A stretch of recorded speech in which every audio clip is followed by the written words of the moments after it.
عدن. من صلى البردين دخل الجنة، حديث من؟ أبي موسى الأشعري. نصرت بالصبا وأهلكت عاد بالدبور، حديث من؟ ابن عباس. عند من؟ عند البخاري ومسلم. لقنوا موتاكم لا إله إلا الله، حديث من؟ حديث أبي سعيد. عند من؟ عند البخاري ومسلم. عند البخاري ومسلم أو عند مسلم؟ عند مسلم. عند مسلم. أعطني حديث عن شداد بن أوس عند البخاري. سيد الاستغفار. عن شداد بن أوس رضي الله عنه عن النبي صلى الله عليه وسلم: سيد الاستغفار أن تقول: اللهم أنت ربي لا إله إلا أنت، خلقتني وأنا عبدك، وأنا على عهدك ووعدك ما استطعت، أعوذ بك من شر ما صنعت، أبوء لك بنعمتك علي وأبوء لك بذنبي فاغفر لي فإنه لا يغفر الذنوب إلا أنت. عن شداد بن أوس رضي الله عنه قال: إن الله كتب الإحسان على كل شيء. عند من؟ عند مسلم. عند مسلم. وإذا بلغ الماء قلتين، حديث من؟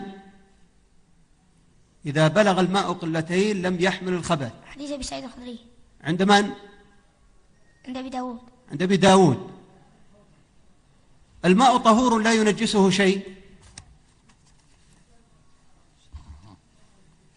عنده أبي داود من حديث أبي سعيد. عند أبي سعيد أو حديث أبي هريرة؟ حديث أبي هريرة. أبي هريرة: إن الله لا يقبض العلم انتزاعا ينتزعه من من قلوب الناس، ولكن ينتزع العلم بقبض العلماء. حديث من؟ حديث عبد الله بن عمرو. عند من؟ عند البخاري ومسلم. وعند مسلم.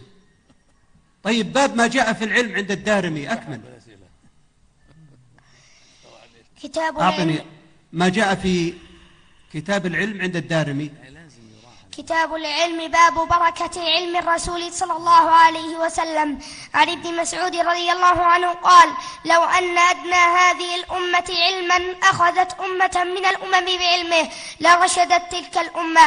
باب فضل أهل العلم. عن أبي الدرداء رضي الله عنه قال: وما نحن لولا كلمات العلماء.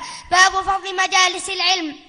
عن وهب بن منبه قال: مجلس يتنازع فيه العلم أحب إلي من قدره إلى الصلاة، لعل أحدهم يسمع الكلمة فينتفع بها سنة أو ما أعطني حديثا لعائشة في كتاب الإيمان. عن مسروق قال: قلت لعائشة رضي الله عنها: يا أمتاه، هل رأى محمد صلى الله عليه وسلم ربه؟ فقالت: لقد قف شعري مما قلت. أين أنت من ثلاث؟ من حدثكهن فقد كذب. من حدثك أن محمد. ماذا بعد كتاب الإيمان؟ كتاب الطهارة. بعد كتاب الطهارة كتاب الغسل.